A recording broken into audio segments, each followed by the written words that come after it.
Hello everyone, मैं चिंकी और आज मैं आपको आपकी 12th क्लास का जो सब्जेक्ट है पॉलिटिकल साइंस, उसका जो चैप्टर 1 है बुक 1 से मैं आपको वो कराने वाली हूँ। अब आप ये सोचेंगे कि मैं आपके जो सेकंड चैप्टर को फर्स्ट की बोल रही हूँ, क्योंकि जो आपका फर्स्ट चैप्टर है वो कोल्ड वॉर एरा वाला, शीत युद्ध का दौर वाला, वो चैप्टर कट चुका है। तो इसकी जगह फर्स्ट चैप्टर आ गया है आपका, जो पहले सेकंड था, दो ध्रुवीयता का अंत। तो मैं आज आपको इसी के बारे में बताने वाली हूँ, इसको पूरा एक्सप्लेन करने वाली हूँ। तो बने रहिए मेरे साथ। चलिए देख लेते हैं सीबीएसई द्वारा दिए गए जो सिलेबस में इस चैप्टर में से कौन कौन से टॉपिक्स आपको करने हैं। तो नज़र डालते हैं। जो इसमें आपको टॉपिक्स करने हैं वो है सोवियत संघ का विघटन कैसे हुआ, एक ध्रुवीय विश्व का मतलब क्या होता है, मिडल ईस्ट क्राइसिस जो आपका मध्य पूर्व संकट है अफगानिस्तान वाला, ये टॉपिक हमें करना है। खाड़ी युद्ध वाला हमें करना है। लोकतांत्रिक राजनीति वहाँ पे कैसी है, लोकतंत्रीकरण कैसा है। उसके बाद जब सोवियत संघ का विघटन हो गया तो वहाँ पे 15 नए गणराज्यों का जन्म हुआ। फिर उन्होंने अपना एक मंच बनाया जिसको CIS यानी कि कॉमनवेल्थ ऑफ इंडिपेंडेंट स्टेट के नाम से जाना जाता है। इसके बारे में हमें पढ़ना है। उसके बाद हम अरब स्प्रिंग पढ़ेंगे, अरबी क्रांति 21वीं सदी में। चलिए स्टार्ट करते हैं अपना चैप्टर। हम सोवियत संघ के बारे में थोड़ा सा जान लेते हैं पहले कि इसकी जो है वो स्थापना कब हुई। तो इसकी स्थापना हुई थी 30 दिसंबर 1922 में। लेकिन ये उतना आप नहीं कह सकते कि ये एक डेवलप कंट्री थी। उस टाइम पे डेवलप थी, लेकिन कुछ सालों बाद ये टूट गई। 1991 में आकर ये टूट गई थी। उसके कुछ कारण थे, कुछ वजह थी, कुछ कमज़ोरियाँ थी जो हम इस चैप्टर में करने वाले हैं। तो सबसे पहले ये देखते हैं कि सोवियत संघ का जो आरंभ है वो कैसे हुआ। चलिए नज़र डालते हैं। सोवियत संघ की जो स्थापना की प्रक्रिया थी वो 1917 की रूसी क्रांति के बाद शुरू हुई। यदि मैं सिंपल वर्ड्स में कहूँ तो जो बोल्शेविक क्रांति हुई थी रूस में उस टाइम पर, वो 1917 में हुई थी। उसी के बाद जो है हमारी सोवियत संघ की नींव पड़ना स्टार्ट हुई थी। और ये क्रांति कुछ वजह से हुई थी। यह क्रांति पूंजीवादी व्यवस्था के विरोध में हुई थी और समाजवाद के आदर्शों से प्रेरित थी। यहाँ पर पूंजीवाद का मतलब ये है कि किसी देश में किसी कंपनी का या फिर किसी स्वामित्व का, किसी क्षेत्र का जो अधिकार है वो किसी सरकार के हाथ में ना होकर एक व्यक्ति के हाथ में होगा, तो उसे हम पूंजीवादी व्यवस्था कहते हैं। वहीं दूसरी ओर जो हमारा समाजवाद कहलाता है वो किसी एक आदमी के हाथ में कंट्रोल ना होकर किसी कंपनी का या किसी MNC का, उस पर पूरा का पूरा कंट्रोल जो होगा वो हमारी सरकार का होगा, तो उसे हम समाजवाद बोलते हैं। उस टाइम की जो जनता थी रूस की, वो पूंजीवादी व्यवस्था को नकार रही थी और समाजवाद को अपनाना चाह रही थी, जिसके चलते इस क्रांति का शुरुआत हुई। उसके बाद देखते हैं सोवियत संघ की जो राजनीतिक प्रणाली है उसकी जो धुरी थी वो कम्युनिस्ट पार्टी पर टिकी हुई थी। अगर मैं सिंपल वर्ड्स में कहूँ तो जो कम्युनिस्ट पार्टी है उसने USSR पर करीबन 70 साल तक अपना भ्रष्टाचार दिखाया था, शासन किया था। एकदम तानाशाह वाला इनका जो शासन था वो चला था, जिसको जनता पसंद नहीं करती थी। लेकिन उनकी जनता की मर्ज़ी के खिलाफ भी ये पार्टी ने वहाँ पर शासन किया। ये पार्टी इतनी ज़्यादा भ्रष्टाचारी थी कि ये अपने अलावा किसी और को सत्ता में आने ही नहीं देती थी। इसमें किसी भी अन्य राजनीतिक दल के लिए कोई जगह नहीं थी। मतलब कि मैंने आपको बताया कि ये पार्टी इतनी ज़्यादा डोमिनेटिंग थी कि ये सिर्फ ये चाहती थी कि मैं ही इस कंट्री पर कंट्रोल करूं, ना कि कोई और आके मेरी पावर को छीन ले। इसलिए यही एक दलीय व्यवस्था कह सकते हैं हम इसे, कि एक ही पार्टी का प्रभुत्व था वहाँ पर। अर्थव्यवस्था योजनाबद्ध तरीके से चल रही थी उस टाइम पे। मतलब कि उस टाइम पर जो काम हो रहे थे वो योजना के अनुरूप हो रहे थे। मतलब जो काम होते थे पहले उसकी योजना बनाई जाती थी, उसके बाद उस काम को किया जाता था। तो यहाँ पे योजनाबद्ध का ये एक मीनिंग हो सकता है। आगे देखते हैं। यह मानव इतिहास में निजी संपत्ति की संस्था को समाप्त करने और समाज को समानता के सिद्धांत पर सचेत रूप से रचने की एक बड़ी कोशिश थी। यदि सिंपल वर्ड्स में कहा जाए तो इस क्रांति को करने का जो मेन मोटिव था, मेन उद्देश्य था, वो निजी संपत्ति को हटाने और समाजवाद को लाने के लिए किया गया था। लेकिन सभी इसके जो पक्ष में नहीं थे, इसके फेवर में नहीं थे, सिर्फ जनता इसके फेवर में थी, सरकार उसके खिलाफ थी। फिर आगे चलकर दिसंबर 1922 में बोल्शेविक ने रूस, यूक्रेन, बेलारूस और कॉकस शहर को मिलाकर सोवियत संघ की स्थापना का ऐलान कर दिया। उस टाइम पर जो वहाँ के राजा थे जार, उन्होंने जनता के आक्रोश को देखकर अपने पद से त्याग दे दिया था। इसी पद के त्याग को देखकर वहाँ की जो पार्टी थी, बोल्शेविक पार्टी, जिसके उत्तराधिकारी व्लादिमीर लेनिन थे, वो बहुत बड़े तानाशाह थे। उन्होंने सत्ता हथिया ली और यूएसएसआर पर अपना कब्जा जमा लिया।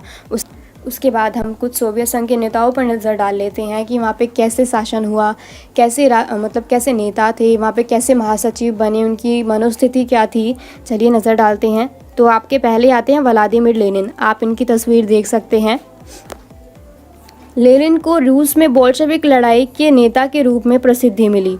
मतलब कि उस टाइम पर जब पूरी की पूरी जनता राजा के खिलाफ थी पूंजी व्यवस्था को लेकर, तो उस टाइम पर पूंजीवाद की व्यवस्था को लेकर, तो उस टाइम पर व्लादिमीर लेनिन ने राजा का साथ ना देकर जनता का साथ दिया, क्योंकि वह जनता की नज़र में प्रिय बनना चाहते थे। यदि वो प्रिय बनते तो सत्ता उनके हाथ में एकदम आसानी से आ जाती। तो यही हुआ।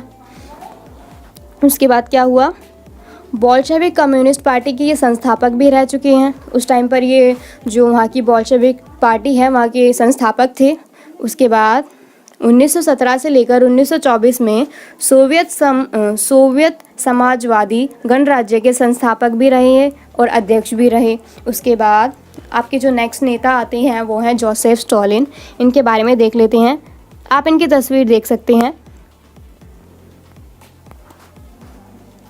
ये लेनिन के उत्तराधिकारी थे। यहाँ पे उत्तराधिकारी का आप सीधा सीधा मतलब ये देखिए कि हम इसे सेक्रेटरी के रूप में देख सकते हैं, क्योंकि उस टाइम पर जो भी वो लेनिन करते थे, ये उनको प्रोत्साहित करते थे, उनको सलाह मशवरा देते थे कि आप ये कार्य कीजिए, आपको इसमें बेनिफिट होगा, आप ये कार्य मतलब एक तरह से सलाहकार मान सकते हैं आप उनको।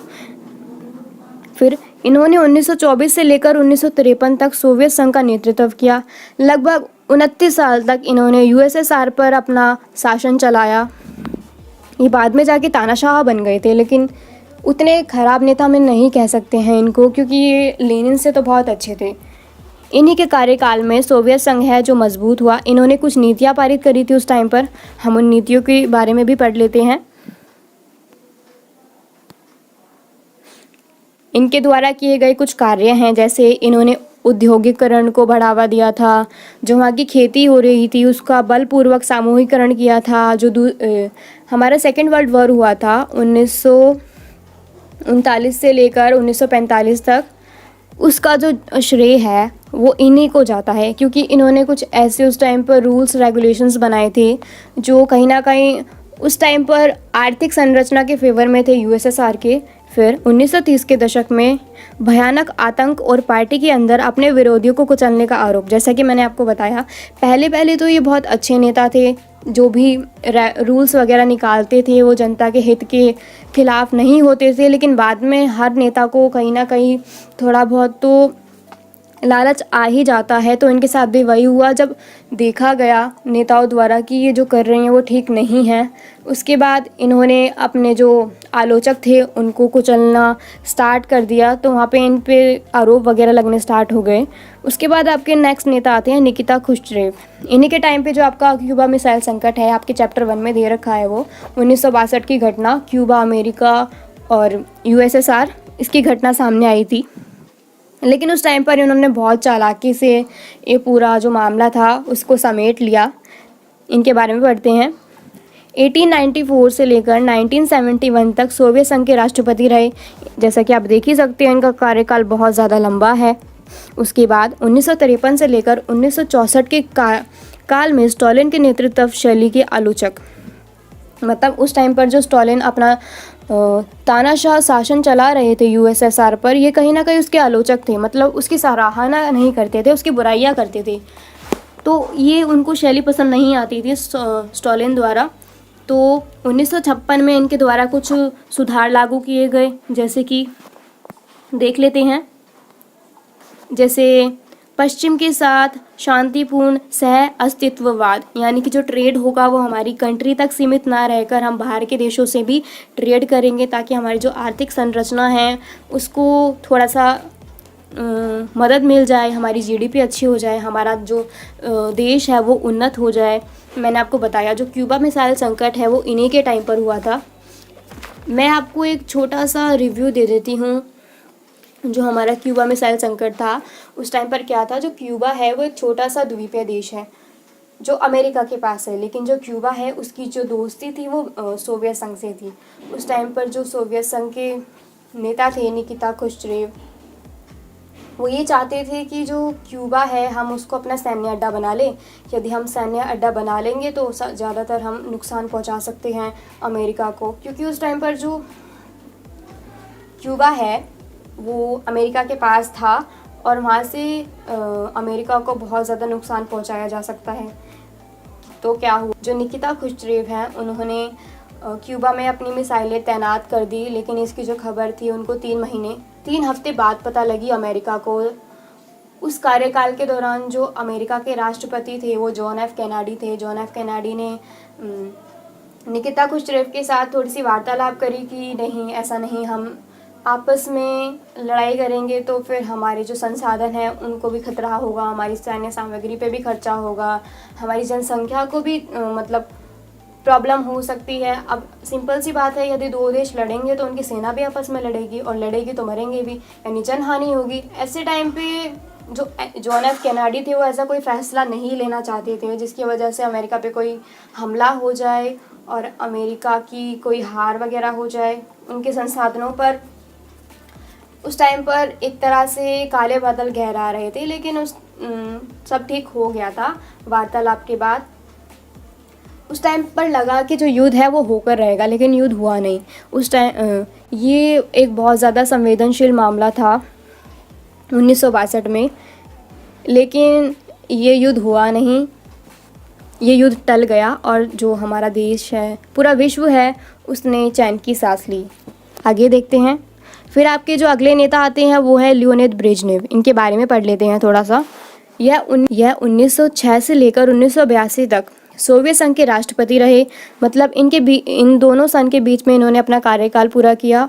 फिर 1964 से लेकर 1900 सामूहिक सुरक्षा व्यवस्था का सुझाव दिया इन्होंने।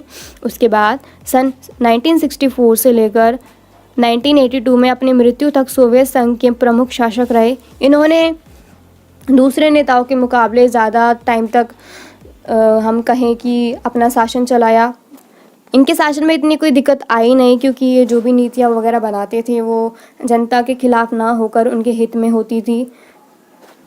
इस काल में इन्होंने एक और सोवियत संघ को सैन्य रूप से बहुत शक्तिशाली बनाया और उसका विश्व स्तर पर प्रभाव बहुत बढ़ाया।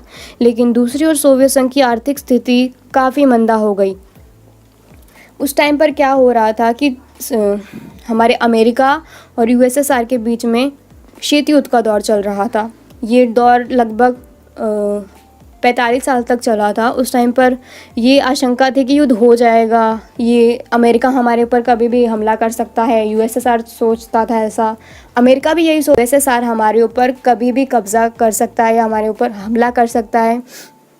तो उस टाइम पर दोनों देश अपने हथियारों की होड़ में लगे पड़े थे। सैन्य जो उनकी सामग्री है उस पर बहुत खर्चा कर रहे थे, अपने जो संसाधन है उनका अंधाधुंध प्रयोग कर रहे थे। और दोनों महाशक्तियाँ जो अपने ग्रुप में है छोटे छोटे देशों को ले रही थी ताकि उनकी जो सेना है उनमें सैनिक बढ़ जाए, उनका क्षेत्र बढ़ जाए, उनके पास संसाधन आ जाएं। वो इस चीज़ के लिए छोटे छोटे देशों को सैन्य सहायता देते थे, पैसे देते थे, मतलब वो उनको हर चीज़ में हेल्प करते थे। तो ये नेता क्या कर रहे थे, लियोनिद ब्रेजनेव, ये विश्व स्तर पर यूएसएसआर की जो सेना है उसका विस्तार कर रहे थे, उसका प्रमोशन कर रहे थे। लेकिन कहीं ना कहीं जो यूएसएसआर की अंदरूनी कमियां हैं वो कहीं ना कहीं उसे खोखला कर रही थी, और इसका हम देख सकते हैं कि रिज़ल्ट 1991 में जाकर वो टूट भी गया। इस आर्थिक कमजोरी को सोवियत संघ 91 में ख़त्म होकर टूट जाने का एक प्रमुख कारण बताया जाता है।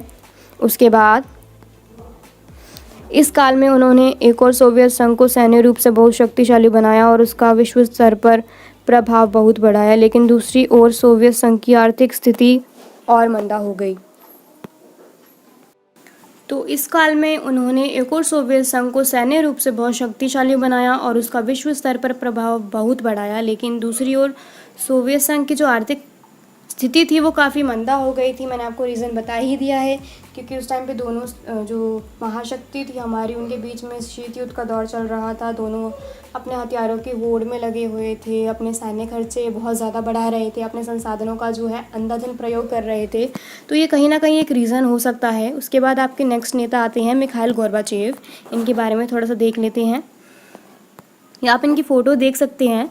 गोर्बाचेव का उद्देश्य इन सुधारों के माध्यम से कम्युनिस्ट पार्टी का आधुनिकीकरण करना और उसे सुव्यवस्थित करना था। उस टाइम की जो कम्युनिस्ट पार्टी थी वो बहुत ज़्यादा तानाशाह थी, ऐसा कुछ भी नहीं करना चाह रहे थे मिखाइल गोर्बाचेव कि यूएसएसआर की जो स्थिति है वो और मंदा हो जाए, ख़राब हो जाए। इसलिए उन्होंने कुछ नीतियाँ चलाई, जैसे कि हम देख सकते हैं पेस्ट्रोइका, ग्लासनोस्ट, खुलेपन जैसी नीतियाँ इन्होंने पारित करी। लेकिन ये नीतियाँ चल नहीं पाई।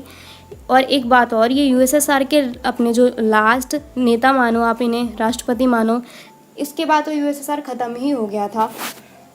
एक बार मैंने आपको जो पढ़ाया है मैं उसका कोई रिवाइज करा देती हूँ। सन 1991 के दिसंबर में जो बोरिस येल्त्सिन हैं, इनके नेतृत्व में सोवियत संघ के 3 बड़े गणराज्य रूस, यूक्रेन और बेलारूस की जो है वो समाप्ति की घोषणा हो गई थी। उस टाइम पे 1991 में यूएसएसआर ख़त्म हो गया था। ओके, उसके बाद आपके जो आगे के टॉपिक्स हैं वो देखते हैं। आपके एक नेता और बचते हैं हमारे बोरिस येल्त्सिन। जैसे कि मैंने आपको बताया, इन्हीं के नेतृत्व में हमारे सोवियत संघ का विघटन हो गया था 3 बड़े गणराज्यों के साथ, रूस, यूक्रेन और बेलारूस के साथ। इनके बारे में देख लेते हैं थोड़ा सा। बोरिस येल्त्सिन 1 फरवरी 1931 से लेकर 23 अप्रैल 2007 तक रूस के प्रथम राष्ट्रपति रहे। आप इन्हें कहें तो ये रूस के पहले राष्ट्रपति थे। उसके बाद यह रूस के राष्ट्रपति बनने से पहले इन्होंने 1991 में सोवियत संघ की समाप्ति की घोषणा की थी, जिससे नए 15 गणराज्यों का निर्माण हुआ। बाद में ये गोर्बाचेव के आलोचकों में शामिल हो गए। मतलब गोर्बाचेव जो भी नीतियाँ लाते थे ये उनकी आलोचना करते थे, उनको सही नहीं मानते थे कहीं ना कहीं पे। उसके बाद गोर्बाचेव दोबारा मॉस्को के मेयर बनाए गए थे। ये अगर आप सोचे तो ये कहीं ना कहीं गोर्बाचेव के मंत्रिमंडल के ही कोई मंत्री थे जिन्होंने बाद में सत्ता हथिया थी। उसके बाद हम सोवियत संघ का विघटन तो हमने देख लिया, रीज़न भी देख लिए। अब इसकी थोड़ी सी विशेषता यानी इसकी पॉजिटिविटी देख लेते हैं कि इसकी विशेषता क्या है। विश्व की दूसरी सबसे बड़ी अर्थव्यवस्था थी उस टाइम पर। इसका जीडीपी बहुत अच्छा था, इसका ट्रेड बहुत अच्छा था, इसके जो नागरिक थे उनके अंदर क्वालिफ़िकेशन अच्छी थी, कम्युनिकेशन स्किल्स अच्छी थी, इनकी टेक्नोलॉजी बहुत अच्छी थी। वहाँ पे रोज़गार था, बेरोज़गारी नहीं थी, उन्नत प्रणालियाँ थी। लेकिन उस सब के बाद भी ये क्यों बिखर गया, ये एक बहुत बड़ा रीज़न है। ये हम आगे देखेंगे।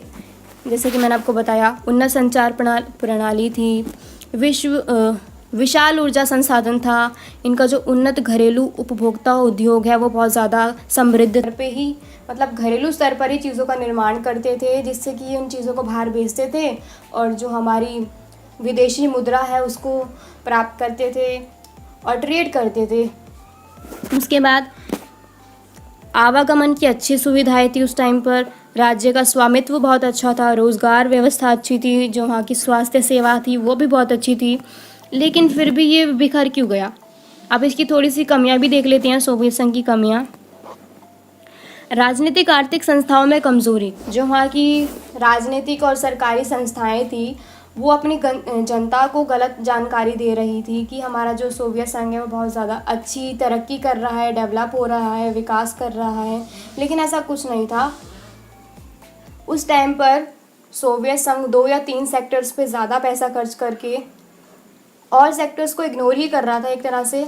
अगर किसी देश को डेवलप बनाना है तो मेन बात है कि हमें सारे सेक्टर्स पर सेम इक्वल अटेंशन देनी पड़ेगी, लेकिन उसने ऐसा नहीं किया। उसने सैन्य सामग्री पर इतना ज़्यादा खर्चा कर दिया, हथियारों की होड़ पर इतना ज़्यादा खर्चा कर दिया कि दूसरे किसी सेक्टर के लिए खर्चा करने के लिए राशि शेष बची ही नहीं। उसके बाद संसाधनों का दुरुपयोग हो रहा था। तीसरा आपका है कम्युनिस्ट पार्टी का बुरा शासन। जो इस पार्टी ने यूएसएसआर पर अपना शासन चलाया था वो करीबन 70 साल तक चलाया था। जनता की इच्छा को पूरा कर पाने में जो सरकार थी उस टाइम पर असमर्थ थी, महंगाई बढ़ रही थी हर तरह से, मतलब कोई खुश नहीं था उस टाइम पर। जो नेता थे वो अपनी वीटो पावर का, जो उनको विशेष अधिकार मिले होते हैं, वो उनका गलत उपयोग कर रहे थे, अपनी जेबें भर रहे थे, ना कि देश के विकास के लिए सोच रहे थे उस टाइम पर। जनता को गलत जानकारी कि सोवियत संघ विकास कर रहा है, लेकिन ऐसा कुछ नहीं था। जनता की इच्छा को पूरा कर पाने में सरकार भी असमर्थ थी। अगला पॉइंट है आपका, कम्युनिस्ट पार्टी के नेताओं को विशेष। कम्युनिस्ट पार्टी उस टाइम पर नेताओं को इतने ज़्यादा अधिकार दे देती थी कि वो तानाशाह हो जाते थे, निरंकुश हो जाते थे, अपनी शक्तियों का गलत इस्तेमाल करते थे, अपनी वीटो पावर का अच्छे से इस्तेमाल नहीं करते थे। तो एक ये कमी कह सकते हैं हम उसकी। गोरबाचेव की जो सुधारो नीतियाँ थी वो कुछ टाइम तक ठीक चली, उसके बाद सोवियत संघ ही बिखर गया, तो नीतियों का कुछ रहा ही नहीं, नीतियाँ बची ही नहीं। नेक्स्ट आपके जो टॉपिक्स आते हैं देख लेते हैं कि जो सोवियत संघ का विघटन है वो कब हुआ था, कौन सी डेट को हुआ था। जो आपका सोवियत संघ है इसका 26 दिसंबर 1991 में विघटित हुआ था ये। इस घोषणा में सोवियत संघ के भूतपूर्व गणतंत्रों को स्वतंत्र मान लिया गया था। इस लाइन का मतलब है जिन 15 गणराज्यों से मिलकर सोवियत संघ बना था, यूएसएसआर के विघटन के बाद उन 15 गणराज्यों को अलग अलग देखा जाएगा, इंडिविजुअल देखा जाएगा, जोड़कर नहीं देखा जाएगा। फिर आता है विघटन के पहले मिखाइल गोर्बाचेव सोवियत संघ के राष्ट्रपति थे। विघटन की घोषणा के एक दिन पूर्व उन्होंने अपना त्यागपत्र दे दिया था। ये तो सिंपल सी बात है, आपको समझ आ ही गई होगी। नेक्स्ट देखते हैं। अब इसके कुछ कारण भी देख लेते हैं। कारण क्या थे, जैसे कि मैंने आपको बताया, आर्थिक संस्थाओं में कमजोरी थी, संसाधनों का दुरुपयोग था, कम्युनिस्ट पार्टी का बुरा शासन था उस टाइम पर, जनता की इच्छा को पूरा कर पाने में सरकार असमर्थ थी, जनता को गलत जानकारी कि सोवियत संघ विकास कर रहा है, कहीं ना कहीं वो डूबता जा रहा था, कम्युनिस्ट पार्टी के नेताओं को विशेष अधिकार मिल रहे थे, वो अपने अधिकारों का सही से इस्तेमाल नहीं कर रहे थे, कहीं ना कहीं तानाशाह बन रहे थे, निरंकुशवाद बन रहे थे। गोर्बाचेव की जो सुधारो नीतियाँ है वो कुछ टाइम तक काम आई, उसके बाद सोवियत संघ ही बिखर गया, तो नीतियाँ बची ही नहीं। अगर ये नीतियाँ पहले आई होती तो शायद सोवियत संघ बच जाता, सोवियत संघ नहीं गिरता, लेकिन सोवियत संघ का अंत हो ही गया। फिर एक क्वेश्चन आता है हमारे सामने कि सोवियत संघ के विघटन के परिणाम क्या हुआ। मतलब अब सोवियत संघ का विघटन तो हो गया किन्हीं ना किन्हीं कारणों से, लेकिन इसके ख़त्म हो जाने के बाद विश्व में क्या हमारे बदलाव आए, हम उसको देखते हैं, परिणाम हुए। तो जो आपके परिणाम हमें देखने के लिए मिल सकते हैं, जो हमारा शीत युद्ध था जो 45 साल तक चला था अमेरिका और यूएसएसआर के बीच, वो ख़त्म हो गया था। जो दूसरी दुनिया थी उसका पतन हो गया था। यहाँ पर दूसरी दुनिया का मतलब है यूएसएसआर से, मतलब जो लोग दूसरी दुनिया के गुट में शामिल थे यानी कि सोवियत संघ में शामिल थे, उसका पतन हो गया था। अब सिर्फ एक दुनिया बची थी, यानी जो देश था वो एक ध्रुवीय हो गया था, जो अमेरिका के इर्द गिर्द घूम रहा था। उसके बाद जो विचारधाराओं की है वो लड़ाई ख़त्म हो गई थी, हथियारों की होड़ की समाप्ति हो गई थी। अब कोई शीत युद्ध का डर नहीं रहेगा कि किन देशों के बीच में लड़ाई हो जाए, ऐसा कुछ नहीं रहेगा। अमेरिका एकमात्र महाशक्ति बचा था। उस टाइम पर अमेरिका से ज़्यादा शक्तिशाली कोई देश बचा ही नहीं था, क्योंकि हमारा यूएसएसआर तो ख़त्म ही हो गया था। और देखते हैं, नए देशों का उदय हुआ। जो जब यूएसएसआर का विघटन हुआ तो नए 15 गणराज्यों का जन्म हुआ। विचारधाराओं की लड़ाई हुई, कोई पूंजीवाद नहीं, कोई साम्यवाद नहीं, जो अमेरिका चाहेगा वो होगा। शॉक थेरेपी को अपनाया गया। अब आपके सामने एक वर्ड आया है, शॉक थेरेपी। जो शॉक थेरेपी है इसको था, यूएसएसआर जब ख़त्म होने वाला ही था तो उसके जो लास्ट के कुछ साल थे वहाँ की सरकार, जनता जो थी, उन्होंने 1990 में इसे अपनाया था। इसके चलते जो था कहीं ना कहीं हम ये बोले तो तबाही हो गया था। जो लगभग 90% जो हमारे उद्योग, कल कारखाने वगैरह थे उनको निजी हाथों में बेचा गया था। और इसी को हम इतिहास की सबसे बड़ी गराज सेल भी कहते हैं, क्योंकि इसके बाद सब कुछ एक तरह से ख़राब ही हो गया था। फिर इसके द्वारा जो ख़राब चीज़ें हुई थी उसको ठीक करने के लिए मार्शल योजना लागू हुई। फिर अंतर्राष्ट्रीय आर्थिक संस्थाओं का जो है वो महत्व बढ़ा है। जैसे कि आप जानते हैं यूएसएसआर ख़त्म हुआ, 15 गणराज्यों का जन्म हुआ। फिर उन 15 गणराज्यों ने अपना एक मंच तैयार किया जहाँ पर वो अपने आर्थिक, सामाजिक राजनीतिक, सांस्कृतिक सारी जो गतिविधियाँ थी उनको बढ़ावा दे रहे थे। बात अपना ट्रेड बढ़ा रहे थे, अपना टूरिज़्म बढ़ा रहे थे, ग्लोबलाइजेशन का यूज़ करके अपने देश को डेवलप करना चाह रहे थे। उसके बाद एक आपके सामने फिर से एक क्वेश्चन आता है कि सोवियत संघ के विघटन तो हो गए, उसके कारण क्या हुए? कारण मैंने आपको बता ही दिया है। कई सालों तक जो वहाँ की अर्थव्यवस्था थी वो गतिबद्ध रही, मतलब कुछ काम हुआ ही नहीं वहाँ पे। जो गति थी वो ठहरी हुई थी। अगर हम कोई काम करते हैं तो वो 1 या 2 दिन में अपनी गति पकड़ के पूरा हो जाता है, लेकिन ऐसा कुछ नहीं हुआ था वहाँ पे काम रुके हुए थे, काम हो नहीं रहे थे। कोई वहाँ पे प्लानिंग नहीं थी, कोई हम बोले तो नियोजित राजनीति नहीं थी वहाँ पे, सिर्फ काम अपने आप पड़े हुए थे, कोई काम हुआ नहीं। तो वहाँ की जो अर्थव्यवस्था थी वो गतिबद्ध हो गई। इससे क्या हुआ, जो उपभोक्ता की चीज़ें थी वो महंगी हो गई। फिर वहाँ की जो जनता है उसने अपनी जो राजस्व व्यवस्था है उसको शक की नज़र से देखा। इसके बाद सोवियत संघ पे बहुत सारे जो है सवाल खड़े होने लगे कि ये क्या हो रहा है हमारे देश में, हमारी ही आकांक्षाओं को पूरा नहीं किया जा रहा, तो ऐसी सरकार का कोई मतलब ही नहीं बनता है। उसके बाद आगे देखते हैं। सोवियत संघ ने अपने कीमती संसाधनों का उपयोग करके हथियारों और सैन्य सामग्री पर एक बड़ी राशि का भुगतान किया, जो कि उनके लिए कहीं ना कहीं एक बहुत बड़ा माइनस पॉइंट था। अपने खेमे के देश पर आंख मूंद कर खर्चा किया उन्होंने, मतलब जो उनके ग्रुप में उस टाइम पर देश शामिल थे उन्होंने उनको आर्थिक सहायता दी, टेक्नोलॉजी में सहायता दी, कम्युनिकेशन में सहायता दी, वो किसी भी तरह से सहायता हो सकती है, सैन्य सहायता दी। यदि उन छोटे देशों पर कोई देश वार करता है तो वो देश सोवियत संघ को आगे बताएगा और सोवियत संघ उसके बदले पर हमला करेगा और उन देशों की जो है रक्षा करेगा। ऐसा करने से सोवियत संघ को क्या फ़ायदा हो सकता है? जो उस देश के सैनिक होंगे वो उसकी सेना में भर्ती होंगे, उस छोटे देश के जो संसाधन होंगे वो उसे मिलेंगे, उसकी जो एरिया है वो बढ़ जाएगा, उसकी भूमि बढ़ जाएगी, मतलब वहाँ की जो शासन मतलब राजनीतिक शासन होगा वो यूएसएसआर से प्रेरित होकर चलेगा। तो ये सब था। उसके बाद आगे देख लेते हैं।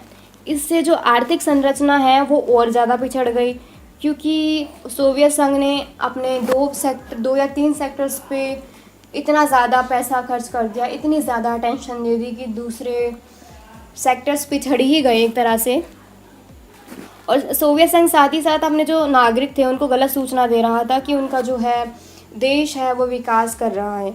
इतना सब होने के बाद क्या हुआ, रिजल्ट आपके सामने है कि सोवियत संघ का जो है विघटन हो गया। उसके बाद बहुत सारे परिणाम हुए। सोवियत संघ बिखरने के बाद शीत युद्ध की समाप्ति हो गई, हथियारों की होड़ खत्म हो गई, जो विश्व था वो एक ध्रुवीय हो गया। एक महाशक्ति का प्रभाव पूरे वर्ल्ड पर था, न कि 2 शक्तियों का। अब कोई ऐसा देश नहीं था जो अमेरिका का सामना कर सके, इसलिए जो विश्व है वो एक स्तरीय हो गया था। अब आपके सामने एक टर्म आती है कि एक ध्रुवीय विश्व क्या होता है। चलिए इस पर नज़र डालते हैं कि इसके बारे में हम क्या जान सकते हैं। एक ध्रुवीय विश्व जो होता है 1991 में सोवियत संघ के विघटन के बाद अमेरिका एकमात्र महाशक्ति बचा। मैंने आपको बताया, मतलब कोई दूसरा देश था ही नहीं कि उसका सामना कर पाए, उसकी जगह ले पाए। उस टाइम पर क्या हो रहा था कि नए नए जो दक्षिण एशिया के देश थे वो उस टाइम पर आज़ाद हो रहे थे, तो आज़ाद होते ही वो अमेरिका के गुट में चले जाते थे या फिर यूएसएसआर के ग्रुप में चले जाते थे। आपको याद होगा कि भारत ने बहुत ज़्यादा चालाकी दिखाकर एक तीसरा ग्रुप बना लिया था जिसको हम नॉन अलाइनमेंट मूवमेंट बोलते हैं, जिसमें भारत शामिल हो गया था। उसके बाद अब विश्व में कोई भी देश अमेरिका को टक्कर देने वाला नहीं था, क्योंकि अमेरिका ही एकमात्र महाशक्ति बचा था। अगला पॉइंट आता है आपका, विश्व में अमेरिकी वर्चस्व स्थापित हो गया। भले हम किसी भी फील्ड में देखें, अमेरिका का जो है वर्चस्व स्थापित हो गया, जैसे सामाजिक, सांस्कृतिक, सैन्य, अंतरिक्ष प्रौद्योगिकी, ट्रेड, कम्युनिकेशन, एक्सेट्रा एक्सेट्रा, बहुत सारी चीज़ें हैं। तो एक ध्रुवीय विश्व से हम ये समझ सकते हैं कि विश्व पर किन्हीं 2 या 3 देशों का कंट्रोल ना होकर या प्रभाव ना होकर सिर्फ एक देश का प्रभाव रहना, जिसको हम एक ध्रुवीय विश्व बोल सकते हैं। उसके बाद अमेरिका का वर्चस्व हमें सभी क्षेत्रों में देखने के लिए मिलता है। मैंने आपको बताया, जैसे वो कम्युनिकेशन हो सकता है, सामाजिक हो सकता है, सांस्कृतिक हो सकता है, सैन्य हो सकता है, अंतरिक्ष में हो सकता है, कम्युनिकेशन, टेक्नोलॉजी, ट्रेड, बहुत सारे सेक्टर्स आपको देखने के लिए मिल जाएंगे जहाँ पे अमेरिका इन्वेस्ट करता है। उसके बाद आपके अगले टॉपिक आते हैं, एक ध्रुवीयता का अर्थ क्या होता है। एक ध्रुवीयता का अर्थ है जो सोवियत संघ है उसके विघटन के बाद विश्व में सुपर पावर अर्थात अमेरिका के वर्चस्व का बोलबाला आ गया। यह वह आजकल दुनिया में केवल एकमात्र ऐसी शक्ति है जिसके वर्चस्व को सैनिक, सांस्कृतिक या आर्थिक क्षेत्रों में देखा जा सकता है। आजकल आपको अमेरिका हर फील्ड में देखने के लिए मिल जाएगा। आप वहाँ की जो संस्कृति है उसको फॉलो करते हैं, वहाँ का जो म्यूज़िक है आप उसे पसंद करते हैं, वहाँ की संस्कृति को फॉलो करते हैं, वहाँ के कपड़े, रहन सहन के तरीक़ों को फॉलो करते हैं, तो कहीं ना कहीं अमेरिका आपको हर चीज़ में देखने के लिए मिल जाएगा। हम दो ध्रुवीयता का मतलब देखते हैं। जैसे कि आप सभी जानते हैं, हमारा जो सेकेंड वर्ल्ड वॉर हुआ था वो मित्र राष्ट्र और दूरी राष्ट्र के बीच में हुआ था। ये आपका स्टार्ट हुआ था 1939 से लेकर 1945 तक, जिसमें हमारा यूएसएसआर, अमेरिका, जर्मनी, ब्रिटेन ये सब जीते थे। उसके बाद जो हमारा विश्व था वो दो स्तरीय हो गया था।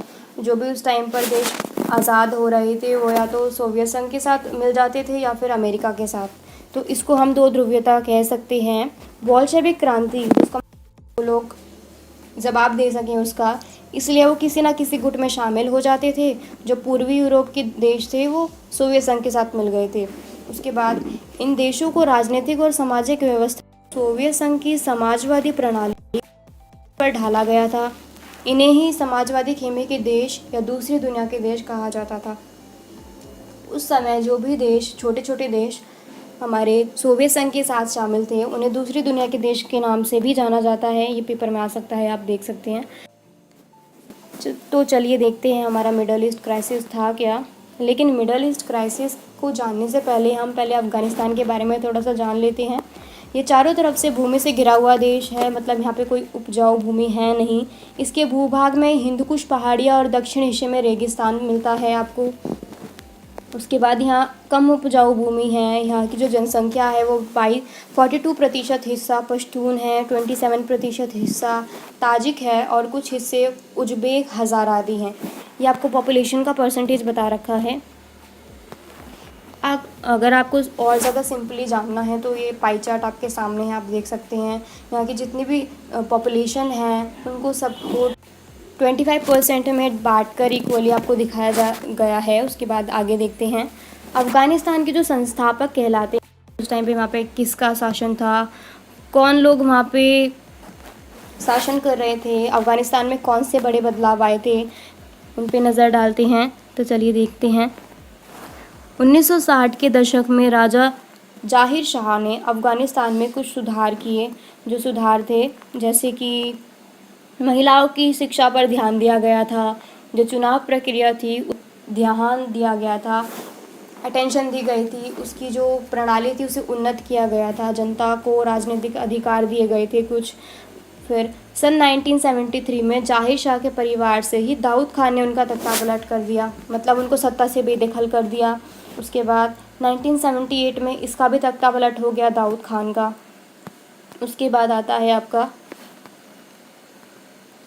वहाँ की जो कम्युनिस्ट पार्टी थी उस टाइम पर, उसका नाम था PDPA। वहाँ की जो कम्युनिस्ट पार्टी थी उसने फिर वहाँ पे शासन चलाया अफ़गानिस्तान पर। ये जो आप इस पे थोड़ा सा ध्यान दे सकते हैं। यहाँ की कम्युनिस्ट पार्टी ने यहाँ ज़मीन को लेकर कुछ सुधार करने का प्रयास किया।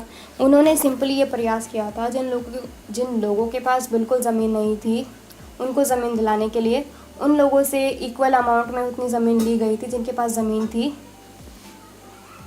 ताकि सभी लोगों के पास ज़मीन हो। यहाँ की जनता को ये उपाय पसंद नहीं आया और उसने सरकार की जो है विरोध प्रदर्शन करना स्टार्ट कर दिया। वहाँ विरोध और संघर्ष बढ़ने लगे। उसके बाद जो ऐसे में PDPA है वहाँ की कम्युनिस्ट पार्टी, उसने सोवियत संघ से हेल्प मांगी कि हमारे यहाँ पे गृह युद्ध जैसी स्थिति हो गई है, आप हमारी मदद करें। फिर 1979 में ही जो सोवियत संघ है उसने अपनी सेना को अफ़गानिस्तान में भेजा था। सोवियत संघ ने अफ़गानिस्तान में लगभग 10 साल तक हस्तक्षेप किया। फिर सोवियत संघ ने 1979 से लेकर 89 तक अफ़गानिस्तान में हस्तक्षेप किया। सोवियत संघ ने 1979 में अफ़गानिस्तान में हस्तक्षेप किया। उसके बाद जब ये विरोध बहुत ज़्यादा बढ़ गया तब अफ़गानिस्तान की जो कम्युनिस्ट पार्टी थी उन्होंने मदद के लिए बोला यूएसएसआर को। उसके बाद सोवियत संघ ने अपनी वहाँ पे सेना भेज भी दी, लेकिन उस टाइम पर एक हमला हुआ था 9/11 का, आपने सुना होगा, जो अमेरिका पर हुआ था। अमेरिका सोचता था कि जो वो हमला हुआ है वो अल-कायदा ग्रुप के द्वारा हुआ गया है, जिसके जो संस्थापक हैं या फिर प्रमुख हैं ओसामा बिन लादेन हैं। 1998 में केन्या और तंजानिया में अमेरिका दूतावास पर हमले हुए। इन हमलों के लिए अमेरिका ने अल-कायदा को जिम्मेदार माना और अल-कायदा के खिलाफ अमेरिका ने ऑपरेशन इनफाइनाइट रीच शुरू किया। ये थोड़ी सी बेसिक चीज़ थी जानने के लिए, इसलिए मैंने यहाँ पे लिख दी, जिसमें अफ़गानिस्तान पर मिसाइलें तैनात करके वहाँ पे हमले किए गए थे अमेरिका द्वारा। उसके बाद 9/11 हमले के बाद अमेरिकी जो सेना थी, 9/11 हमले के बाद अमेरिका सेना ने जब अल-कायदा तालिबान के खिलाफ कार्रवाई के लिए ऑपरेशन एंड्यूरिंग फ्रीडम चलाया, उसके परिणाम स्वरूप दिसंबर 2001 में अफ़गानिस्तान में तालिबान की सरकार गिर गई। फिर आगे देखते हैं, और अफ़गानिस्तान संकट की समाप्ति हो गई।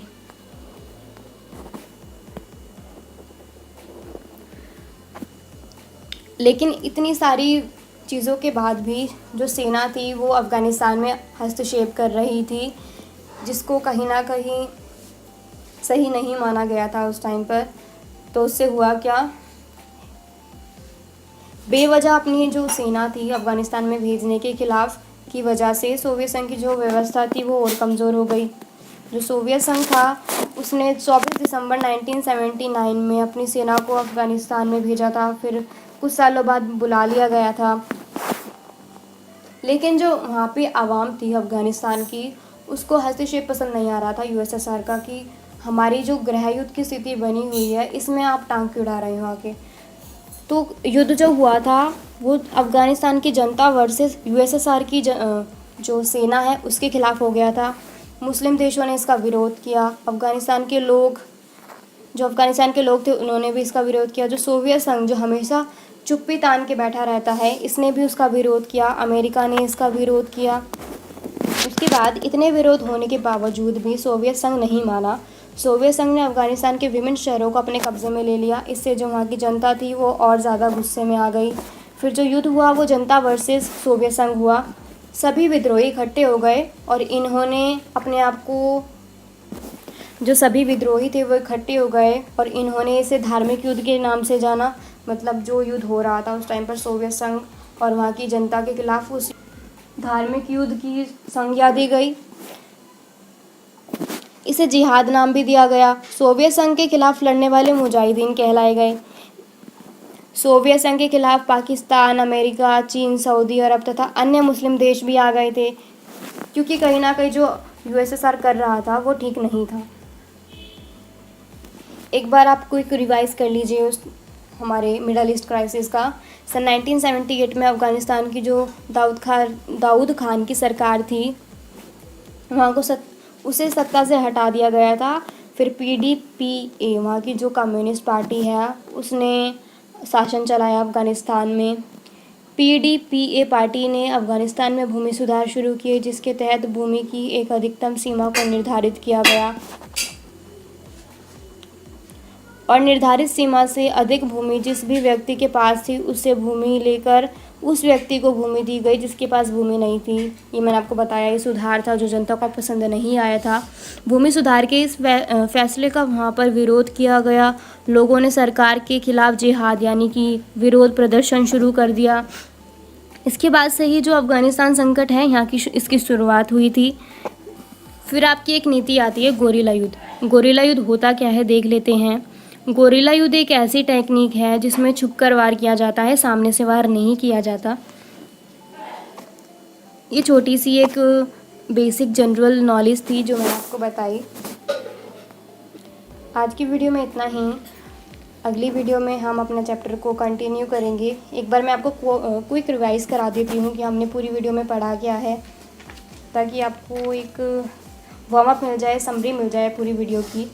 देखते हैं। सोवियत संघ का जो विघटन है वो 1991 में हुआ था दिसंबर महीने में, जिसकी जो घोषणा थी वो बोरिस येल्त्सिन द्वारा की गई थी 3 बड़े गणराज्यों के साथ, रूस, यूक्रेन और बेलारूस। सोवियत संघ की समाप्ति की घोषणा इन नेता द्वारा की गई थी। जो सोवियत संघ का जन्म हुआ था वो 1917 की जो समाजवादी क्रांति थी, रूसी क्रांति, उसके बाद हुई। यह क्रांति पूंजीवादी व्यवस्था के खिलाफ थी। इस क्रांति के बाद सोवियत संघ अस्तित्व में आया। सोवियत संघ बड़े 15 गणराज्यों से मिलकर बना था, आप सभी जानते हैं। फिर कुछ विशेषताएं भी थी हमारे सोवियत संघ की। विश्व की सबसे बड़ी दूसरी अर्थव्यवस्था था। यहाँ पे उन्नत संचार प्रणाली थी, विशाल ऊर्जा संसाधन थे, आवागमन की अच्छी सुविधाएं थी, राज्य और स्वामित्व, रोजगार, यहाँ पे स्वास्थ्य सुविधाएं भी बहुत ज़्यादा अच्छी थी। यहाँ पर कम्युनिस्ट पार्टी का लेकिन बुरा शासन था 70 साल तक। फिर उसके बाद हमने कुछ कमियां पड़ी सोवियत संघ की। सोवियत संघ के विघटन के कारण भी बढ़े।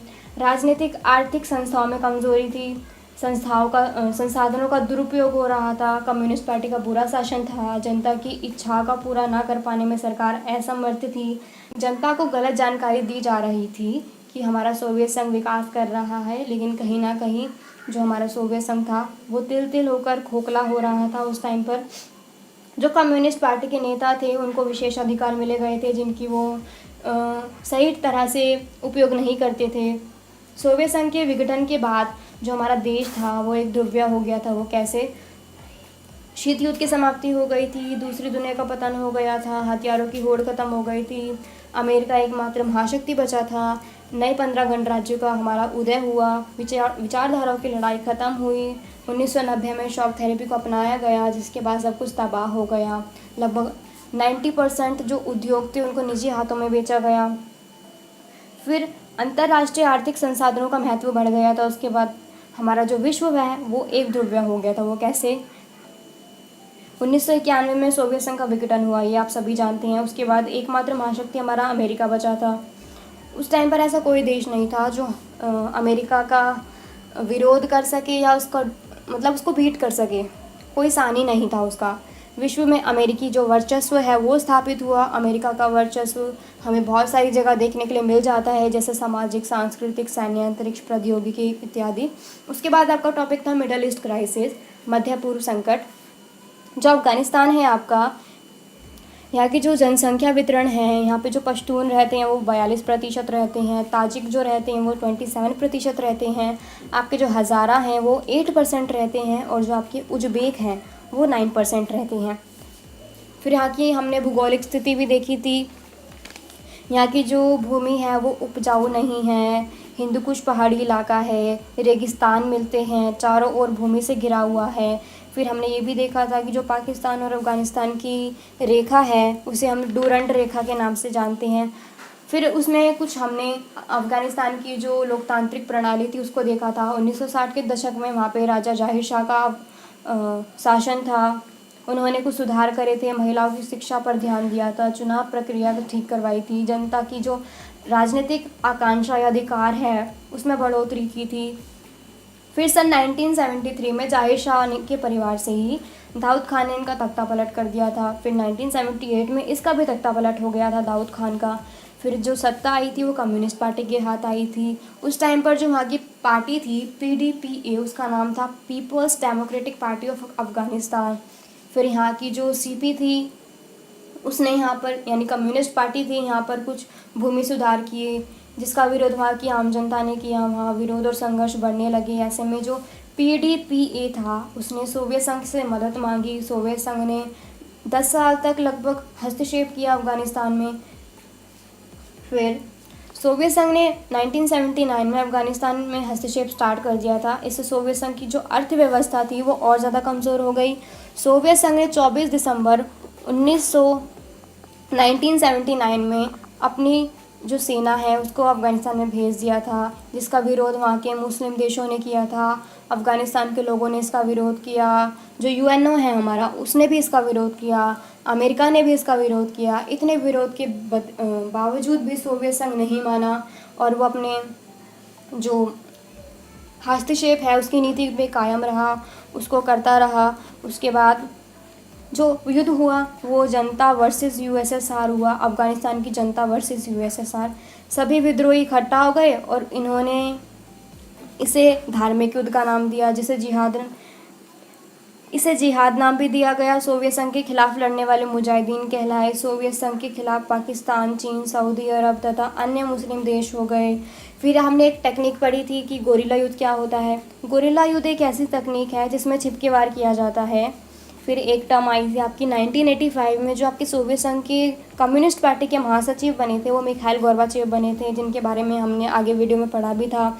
इन्होंने सोवियत संघ में सुधारों की नीति को लागू, यहाँ आर्थिक राजनीतिक की जो सुधार की नीति थी वो चलाई, सेना को वापस बुलाया और सोवियत संघ दूसरे देशों में अपनी सेना को बेवजह नहीं भेजेगा, ये इन्होंने तर्क दिया। फिर 1989 तक सेना को वापस अफ़गानिस्तान में बुला लिया गया था। उसके बाद 1989 में बर्लिन की दीवार को गिरा दिया गया था। कई देशों ने सोवियत संघ से अपने आप को अलग कर लिया था उस टाइम पर। फिर उसके बाद परिणाम स्वरूप 1951 में यूएसएसआर बिखर चुका था।